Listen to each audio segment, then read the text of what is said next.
Olá, Ana Lua Caiano, espero que esteja tudo bem. Estamos aqui na Marbury, em Monterrey. Acabaste de dar um concerto espetacular mesmo. O que é que achaste do público hoje? O público estava mesmo super entusiasmado e para mim é super. Torna o meu trabalho muito mais fácil quando sinto a energia do público e, portanto, foi super bom porque senti que existiu assim uma troca grande. E há um ano publicaste então o teu primeiro álbum, Vou Ficar Neste Quadro. Com esse álbum conseguiste chegar a um som e uma identidade de artista próprio. Conjugas música tradicional portuguesa, mas também música eletrónica. De onde é que vem este gosto pela música eletrónica? Então, eu desde muito nova que comecei a ouvir música tradicional e ligar muito a compositores como Zeca Afonso, Fausto. E depois, quando comecei a ficar um bocadinho mais velha, comecei a querer explorar outros tipos de músicas e gostei muito de ouvir Portishead, Kraftwerk, Björk, sei lá, comecei assim a ouvir coisas um bocadinho mais diferentes e a querer também explorar os sintetizadores e toda essa parte um bocadinho mais eletrónica. E pronto, portanto foi assim um bocadinho. E depois na pandemia consegui juntar esses dois mundos. E também vimos que tens uma maneira de usar a tua voz com múltiplas harmonias, intervalos interessantes. Tens alguma formação musical, a parte das tuas influências que acabaste de dizer? Sim, eu estudei música clássica, fiz o quinto grau, portanto tinha coro, piano, formação musical e depois também estudei durante uns anos jazz. E pronto, portanto tenho essa formação, depois quis um bocadinho sair um bocadinho dessas áreas, procurar outros tipos de sonoridades, mas claro que todo esse treino me ajudou a se calhar ser um bocadinho mais rápido a fazer harmonias ou ser um bocadinho mais intuitivo quando estou a criar. Então, sim, foram essas duas coisas. Mas então, qual é o teu segredo para fazer este One Woman Show? Então, não sei, o que aconteceu foi eu, antes da pandemia, toquei com muitas bandas e tinha sempre muita vontade de compor e de tocar com muitas pessoas. Depois, quando veio a pandemia, não era possível, durante imenso tempo não foi possível reunir, não foi possível ter ensaios. Então, no fundo, como eu continuava a ter esta necessidade de compor e de experimentar as canções, acabei por precisar de tocar sozinha, pronto, no fundo. E depois acabei por me apaixonar por isso e gostar mesmo muito do desafio, de procurar formas diferentes de como é que eu posso passar uma música, o que é o essencial, o que é que eu posso passar para a versão ao vivo, e comecei a gostar muito disso, desse desafio e pronto, e depois com algum treino comecei a ser um bocadinho mais rápida a fazer as coisas e agora já é bastante mais fácil. E pensas ter dançarinhas algum dia? Ou... Para já, eu estou contente com o formato e não me cansei, mas quem sabe, se calhar posso querer ter mais coisas, ter mais músicos em palco. Para já estou contente e gosto. Se por acaso me fartar a tocar sozinha, talvez talvez possa recorrer a músicos ou a dançarinos, mas pronto, ainda não está nos meus planos para já. E vimos que também usas muito com ritmos e percussões tradicionais portuguesas, mas também usas muito também o kick e os baixos da música eletrónica. Como é que escolhes entre os dois no teu processo de composição? A mistura dos dois mundos é um bocadinho intuitiva, ou seja, eu não tento... quando comecei a juntar estes dois mundos na pandemia, sinto que apareceram de forma bastante normal, digamos assim, porque eu já tinha sintetizador, já tinha alguns instrumentos tradicionais, então quando eu comecei a gravar e a descobrir as DAWs, que é o que se chama o sítio onde nós podemos gravar as coisas, as vozes, os sintetizadores e tudo mais, comecei a juntar estas duas coisas, a gravar tudo o que eu tinha e para além disso gravar, sei lá, som de chaves, som de talheres, outros tipos de sons e portanto não há assim bem não há assim bem um equilíbrio, às vezes pode haver canções que são mais eletrónicas, outras mais tradicionais, mas tento seguir aquilo que a canção pede um bocadinho e aquilo que eu estou a sentir e pronto, e vai acontecendo.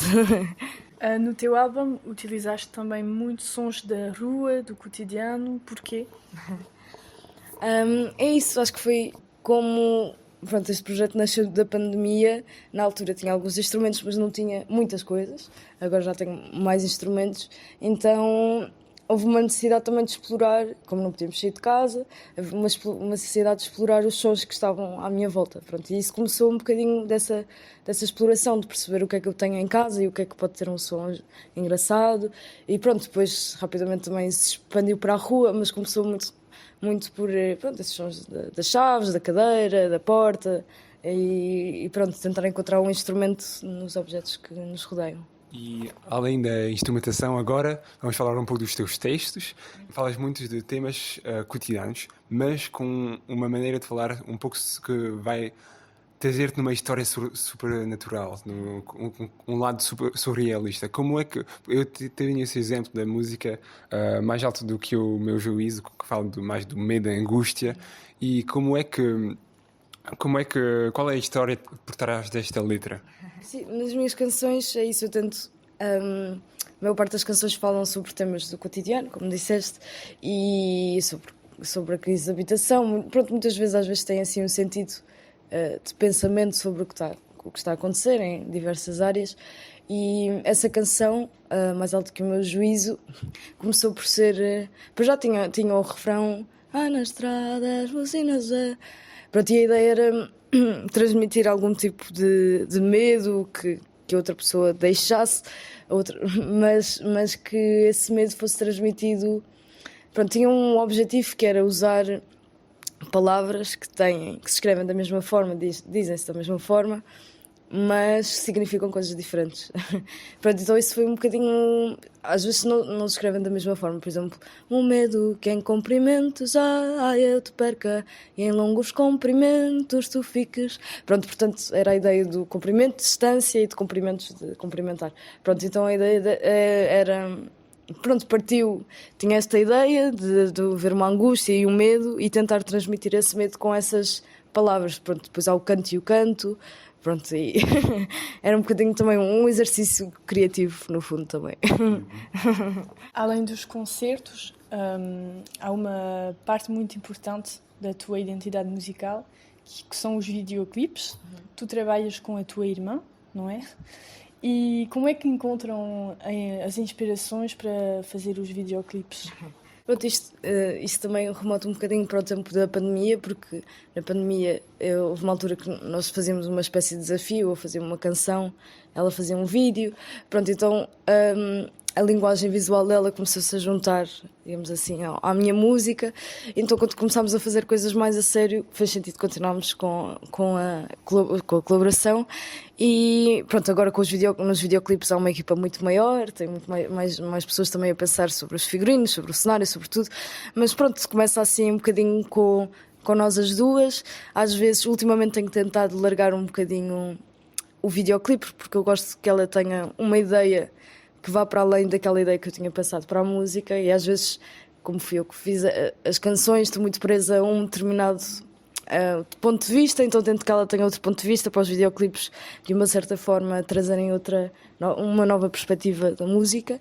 Portanto, tenho tentado começar, claro que eu sou muito controladora, portanto estou sempre muito presente em todas as fases, mas gosto de deixar a ideia um bocadinho respirar e não estar em controle de tudo, porque às vezes também surgem coisas que eu não estava à espera e que eu não tinha pensado, e portanto gosto de fazer isso. Desde o ano passado, a tua carreira atingiu um novo marco. Recebeste um Globo de Ouro de Melhor Canção 2024. Cantaste essa mesma música, Deixei o Morto Morrer, no Colosso Show. E também cantaste o fim de semana que passou no Festival da Canção. Entre outras coisas, estás também no meio de uma turnê europeia. Estavas à espera, primeiro, e como é que vives esse momento de crescimento? Eu não estava à espera de nada disto, principalmente como a maneira como eu faço as canções é de forma muito solitária, digamos assim, todo o processo de compor, de produzir, depois a mixagem e a masterização já tem uma ajuda externa, mas existe um processo muito grande de trabalho sozinha, então fico sempre muito espantada pela reação que existe, porque acho que só nos concertos é que se tem um bocadinho mais a sensação que existem mesmo pessoas a ouvir, porque de resto não se percebe bem pelas plataformas digitais e, portanto, fiquei super surpreendida e super contente também pelo Globo de Ouro e por poder ir ao Colors.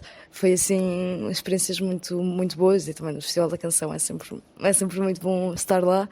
Então, pronto, tanto apesar de tudo, sinto que as coisas foram acontecendo, apesar de realmente parecer muito rápido, sinto que fui vendo passos. Para mim, comecei com concertos pequeninos, fui aumentando e pronto, para mim, apesar de tudo, não...